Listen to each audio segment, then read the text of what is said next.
A graça e a paz, irmãos. Convido você à leitura do texto bíblico, lá em Tiago, capítulo 3, versículo 10, que nos diz assim: De uma só boca procede bênção e maldição. Meus irmãos, não é conveniente que essas coisas sejam assim. Irmãos, Tiago, ele escreve para uma igreja em que havia grande discriminação social, uma diferença social muito grande dentro da igreja.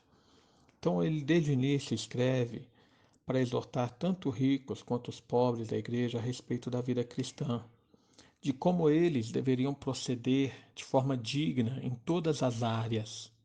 E isso, a esse ponto aqui no capítulo 3, também tem a ver com a língua, o uso correto no falar, o uso correto de se expressar. Então gostaria de tirar dois ensinos aqui neste dia. Primeiro, a respeito da corrupção da língua. Veja que ele fala: de uma só boca procede bênção e maldição, e não é conveniente que seja assim. Mas a palavra corrupção tem a ver também com algo de adulterar o conteúdo original de alguma coisa.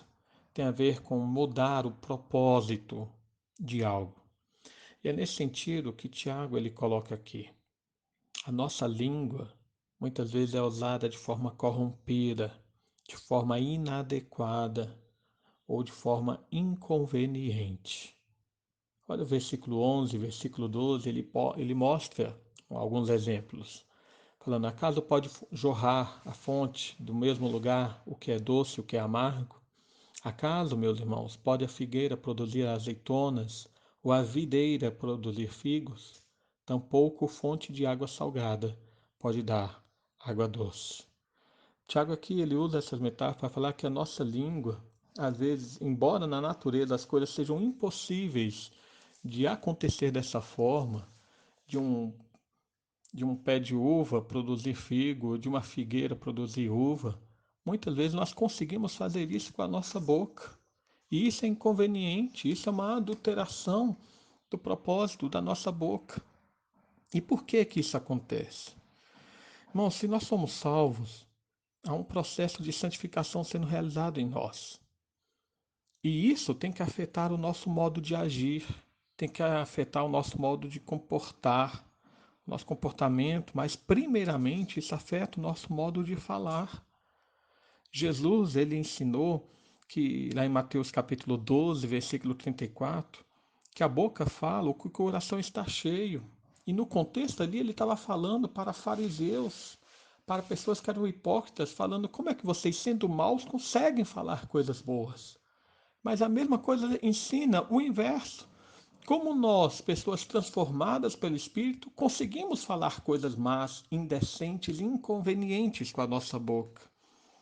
Irmãos, se nossa boca não tem sido fonte de bênção, nós temos que reconhecer que o nosso coração está corrompido, porque aquilo que ele está cheio é aquilo que ele tem expressado em nossa boca. O profeta Jeremias, ele mostrou essa corrupção do coração lá no capítulo 17, versículo 9, ao falar que enganoso é o coração, mais que todas as coisas, e desesperadamente corrupto, quem o poderá conhecer? Irmãos, se a nossa boca não tem jorrado bênçãos, não tem jorrado palavras, de acordo com a palavra de Deus, de acordo com o ensino de Deus, é porque o nosso coração, que é desesperadamente corrupto, ele está realmente contaminado ainda pelo pecado. Então o que devemos fazer? Devemos buscar a santificação. Devemos lembrar que essa santificação é possível porque Jesus, ele morreu na cruz para matar o pecado que há em nós.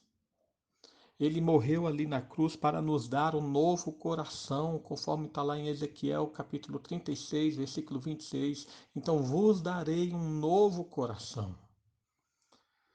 Irmãos, se a nossa boca tem demonstrado o que está no nosso coração e então ela tem demonstrado coisas corruptas, coisas pecaminosas, nós devemos buscar ao Senhor em santificação do nosso coração. O segundo ensino é a respeito do controle da língua. Veja que no versículo 3 até o versículo 8, Tiago ele demonstra como a língua é capaz de dirigir a nossa vida. Ele usa exemplo de como nós controlamos os cavalos colocando freio na boca deles. Ele usa o exemplo no versículo 4 de como os navios eles são guiados por um pequeno leme que dirige esses navios para onde quer, embora haja toda a questão do tamanho do navio, mas é um pequeno leme que dirige aquele navio. Ele fala que também, da mesma forma, é uma pequena fagulha que coloca em brasas uma grande selva. E assim é a nossa língua. A língua é fogo, mundo de iniquidade. Irmãos, a língua é capaz de dirigir a vida.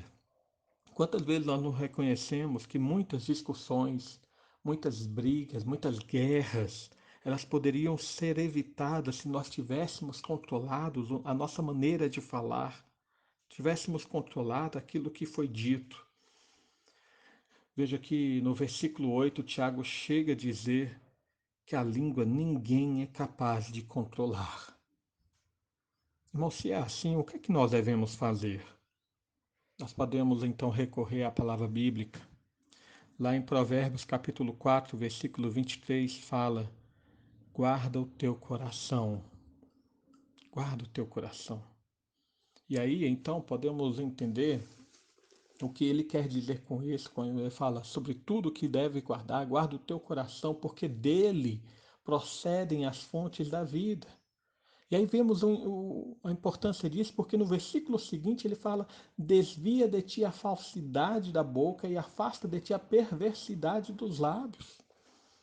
O autor aqui, Salomão, de Provérbios, ele propõe um relacionamento profundo do guardar do coração com o controle da boca e o controle da língua. Irmão, isso tem a ver com aquilo que Paulo fala lá em Colossenses capítulo 3, versículo 8, de que nós devemos despojar do velho homem. Devemos ter uma mudança no nosso comportamento, e ali ele fala da linguagem obscena do vosso falar. Isso acontece, irmãos, quando nós temos a libertação da palavra de Deus. Jesus mesmo já havia dito lá em João capítulo 8:36, se o Filho vos libertar, verdadeiramente sereis livres. O que nós precisamos é de um coração liberto, liberto da influência do pecado, liberto da influência desse mundo. Por isso que, voltando ao nosso texto em Tiago, no capítulo 3, lá no versículo 2, ele fala: se alguém não tropeça no falar, é perfeito varão, capaz de refrear também todo o corpo.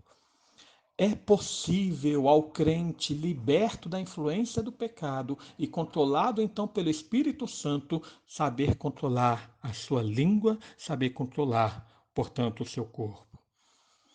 E isso, irmãos, não tem apenas a ver com verbalizar com a nossa boca. Infelizmente, a nossa língua também fala através dos nossos dedos. Fala através daquilo que nós postamos nas redes sociais. E deixa-nos triste muitas vezes ver irmãos nas redes sociais xingando, ofendendo, usando palavras de baixo calão, como se o seu coração não fosse o coração convertido. Irmãos, concluindo, o nosso comportamento, incluindo o nosso falar, fala do que o nosso coração está cheio. Então veja no versículo 13: quem entre vós é sábio e inteligente, mostre mansidão de sabedoria mediante com digno proceder as suas obras e também no seu falar. Que Deus abençoe a nossa vida e derrame sobre nós a sua graça e o seu amor. Oremos. Pai amado, nos colocamos diante de Ti, em submissão à Tua palavra, reconhecendo, Senhor, que o nosso coração é tantas vezes corrupto, de forma a se expressar de forma inconveniente, Senhor, no nosso falar. Portanto, pedimos, Senhor, perdoa-nos e trata-nos segundo a Tua misericórdia. Derrama o Teu Espírito em nós, para que nosso coração seja transformado e assim a nossa língua também seja, Senhor, controlada. Abençoe-nos com a Tua graça, vivifica-nos e fortifica-nos, porque o Teu Filho morreu por nós na cruz ali, para nos libertar de todo pecado. Por Ele mesmo que nós rogamos. Amém.